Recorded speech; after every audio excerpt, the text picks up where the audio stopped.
Année 2018 cruciale au Mali. L'élection présidentielle est prévue en juillet. Le pays doit faire face à plusieurs défis, la lutte contre le terrorisme, la mise en place du G5 Sahel ou encore gérer la situation sécuritaire fragile dans le nord et le centre du pays.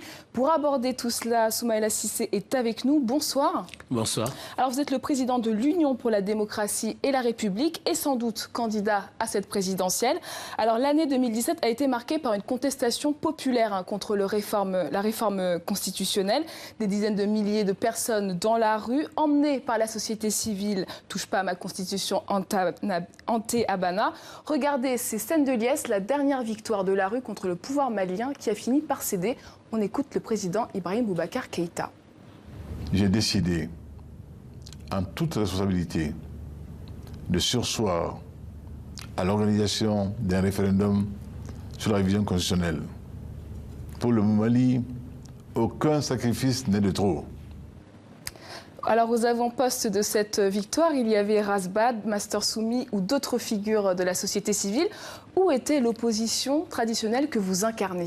L'opposition était là. Je crois que ce qu'il faut dire, c'est que l'opposition a accompagné ce mouvement. Et ce qu'il faut retenir, c'est que l'opposition a été d'abord la première à contester. D'abord à l'Assemblée nationale, par une motion de censure, ensuite par la saisine de la Cour constitutionnelle. Je crois que nous avons enclenché le mouvement et la société civile nous a suivis. Mais il a été dynamique, nous l'avons encouragé et nous avons vu que les jeunes Maliens, quand il s'agit de l'essentiel, arrivent à se mobiliser. C'est ça le plus important. Alors pour vous, la contestation n'est pas partie des jeunes leaders de la société civile, comme Razbat ou Master Soumi? Non, je crois qu'à un moment donné, on s'est tous retrouvés ensemble. Nous avons contesté d'abord à l'Assemblée nationale par les voies réglementaires. Nous avons demandé au gouvernement de discussion. Nous avons demandé que cela soit consensuel. Je crois que c'est très important. Je crois que cela n'a pas été. À un moment donné, l'affaire est venue dans la rue. L'affaire a été prise par les jeunes qui ont contesté cette imposition d'une réforme constitutionnelle qui n'était pas de bonne loi. Et je crois que c'est ça qui est le plus important. Est-ce que finalement l'émergence de ces figures populaires comme Razbat ne sont pas le principal danger dans votre course à la présidentielle? Mais non, je crois que dans une démocratie, il y a trois piliers fondamentaux. Il y a la majorité qui gère, qui gouverne. Il y a l'opposition qui s'oppose, qui fait des propositions. Il y a une société civile qui veille sur tout ça. Vous avez donc trois piliers. À un moment donné, la société civile a senti que notre combat était juste. Elle est venue renforcer cette société civile et cette opposition. Et je crois que c'est ça qui est le plus important. Si la cause est juste, elle est suivie par la majorité, si c'est vrai, ou par l'opposition, mais ce qui est important aujourd'hui, c'est de savoir qu'il y avait une société civile dynamique au Mali, qu'elle peut se mobiliser quand c'est l'essentiel, et surtout que les jeunes savent où est leur avenir, où est leur intérêt. C'est le plus important.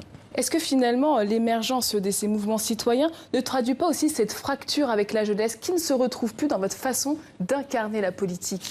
Non, vous savez, je crois que ce qui a manqué souvent, c'est que la jeunesse n'est pas suffisamment écoutée. Il faut qu'elle soit écoutée.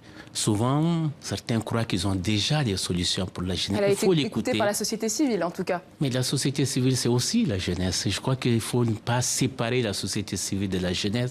La jeunesse fait partie de la société civile. Elle incarne cette société civile. Elle se bat pour cela. Et je crois qu'aujourd'hui, les défis sont énormes. Nous avons une société qui est en mutation.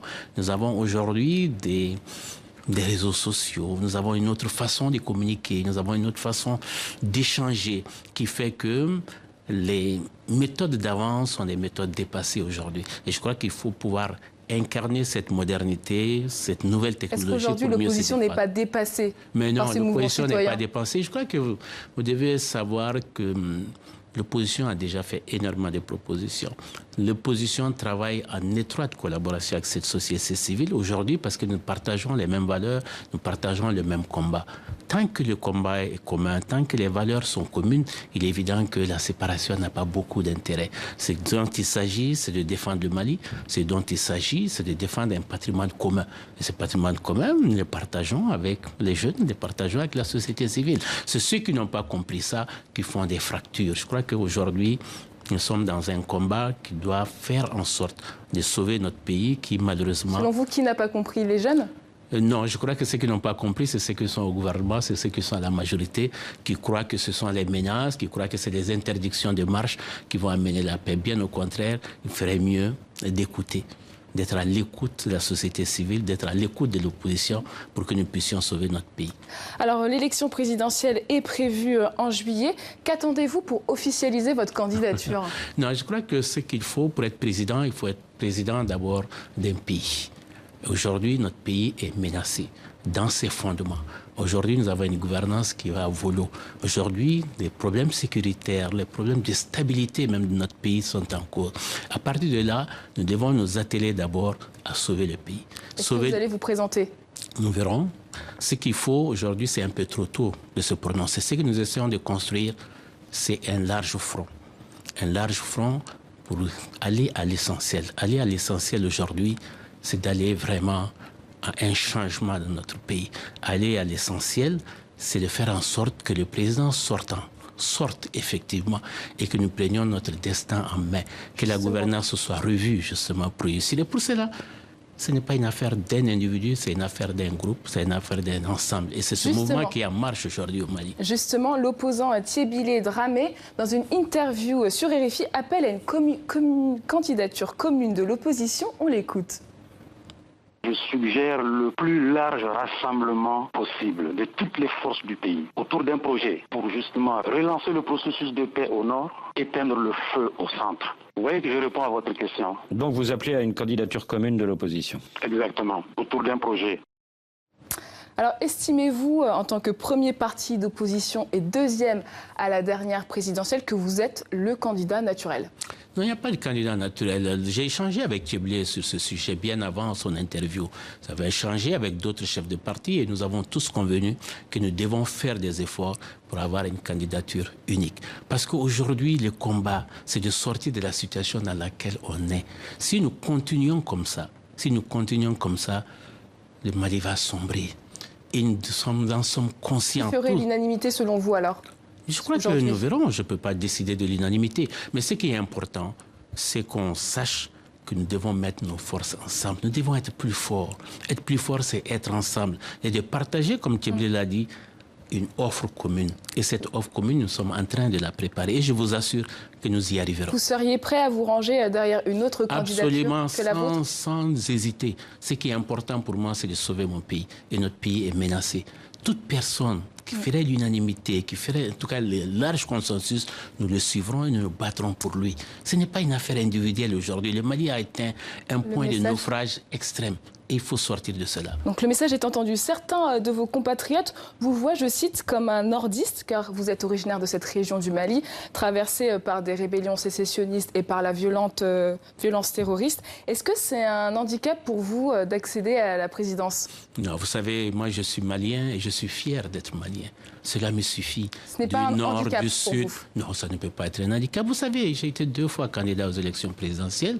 Je suis toujours le même, qui est né au même endroit, et cet endroit n'a pas changé. Et chaque fois, je suis arrivé quand même deuxième. Vous savez, la dernière élection, il y avait 28 candidats, et ils n'étaient pas tous du Nord. Et l'élection de 2002, il y avait 24 candidats. Je crois que c'est un faux débat de poser les problèmes en ces termes. Ce qui est important, qu'est-ce qu'on propose, qu'est-ce qu'on veut faire, qu'est-ce que les Maliens, est-ce qu'ils vont avoir confiance ou non? C'est ça le plus important. Les origines, franchement, c'est un autre débat dans lequel je ne veux pas rentrer. Alors, les élections locales ont été reportées. Est-ce que vous craignez aussi que la présidentielle n'ait pas lieu? Vous savez, si la présidentielle n'a pas lieu, le Mali, pour sauver ce pays, il faut qu'il y ait des élections. Il faut qu'il y ait des élections présidentielles. Ce qui m'inquiète, c'est les dérives que je vois aujourd'hui au niveau du président. On arrive aujourd'hui, un président qui perd son sang-froid, un président qui tombe dans l'invective, qui tombe dans les menaces. Nous arrivons aujourd'hui à interdire les rassemblements. Dernièrement, aujourd'hui, je pense, le maire de la commune 6 de Bamako est suspendu parce que tout simplement, il a autorisé un rassemblement du général Cinco. Mais c'est aberrant. Des femmes, je vous en prie, des femmes qui ont marché tout simplement pour défendre leur travail ou pour défendre la paix, se battre contre la violence, contre les femmes, c'est extraordinaire. Ils ont été gazés. Je crois qu'il faut arrêter ces dérives-là, c'est ça qui m'inquiète. Alors on va aborder un autre dossier, la situation sécuritaire. Alors l'année 2017 a été l'année la plus meurtrière sur IBK, près de 700 morts au Mali, dont 300 militaires maliens et étrangers, plus de 2100 morts depuis 2013. Indéniablement, la situation sécuritaire se dégrade dans le nord et désormais dans le centre du pays. Écoutons ce qu'en dit le journaliste éditorialiste Adama Thiam. Il y a le fait que l'État a déserté, ne laissant comme interlocuteurs que les djihadistes et les populations commencent à s'accommoder de la présence des djihadistes et même à les trouver plus justes. Le danger, c'est que l'absence de l'État risque d'accélérer la formation d'un califat djihadiste au centre du pays. Alors le Mali a perdu le nord. Est-ce qu'il n'est pas en train de perdre le centre aujourd'hui? Je ne le souhaite pas. Je ne le souhaite pas. Mais ce qui est réel, c'est que l'État n'est pas présent. Ce qui est réel, c'est que le gouvernement actuel est incapable de ramener la paix, de ramener la sécurité dans le pays. Ce qui fait que, effectivement, le pays va à volo dans ces cadres-là. D'abord le nord, aujourd'hui le centre. Il y a 2 jours, c'était autour de la ville de Ségou, jusqu'à Markala, à 35 km. Ceci interpelle. Ça interpelle, effectivement. Mais je ne suis pas d'accord de croire que il faut composer avec des djihadistes, il faut les combattre. Et pour les combattre, il faut être ensemble, il faut être plus fort, il faut faire des rassemblements et réfléchir et discuter ensemble pour réussir ça. Est-ce que le conflit au centre n'est pas en train de devenir un conflit ethnique? Vous savez, il y a toujours des dérives. Mais je pense honnêtement que c'est l'absence totale de l'État qui a mené cela. Ces ethnies dont on parle vivent ensemble depuis des millénaires. Il n'y a pas eu de problème. Il y a des bagarres habituelles entre agriculteurs et éleveurs. Ça, c'est connu dans tous les pays d'Afrique. Mais je crois que la paix régnait. Et puis les mécanismes traditionnels permettaient de régler ce genre de problème. Justement, après la rébellion Touareg du Nord, est-ce qu'on n'assiste pas à l'émergence de la question Peul aujourd'hui? Il est évident aujourd'hui qu'il y a des difficultés dans le centre, mais je crois qu'il faut appréhender ça beaucoup plus sereinement. Ce que nous avons demandé à l'opposition, c'est qu'un large débat se fasse dans notre pays. Le gouvernement seul ne peut pas faire face à cette situation. Faire un large débat pour que nous échangions, que nous voyions les mécanismes les plus appropriés pour ramener la paix, la sérénité. Instaurer le dialogue. Depuis 4 ans et demi, il n'y a pas de dialogue dans ce pays. Et je crois que c'est ça qui explique toutes ces dérives et des interprétations sur des choses que les gens ne connaissent pas vraiment. Parce que tout simplement, les gens ne sont pas dans le centre. Ils écoutent, ils ont des communiqués. Ça ne suffit pas. Il faut discuter en profondeur avec les acteurs traditionnels qui sont là, qui connaissent mieux la sociologie du pays. Et cela ne peut se faire que dans un cadre beaucoup plus élargi, où l'inclusivité est là pour pouvoir réussir à ramener la paix. On l'a compris, vous appelez au dialogue. Merci beaucoup Soumaïla Cissé. Je rappelle que vous êtes le chef de file de l'opposition malienne. Merci d'avoir répondu à nos questions.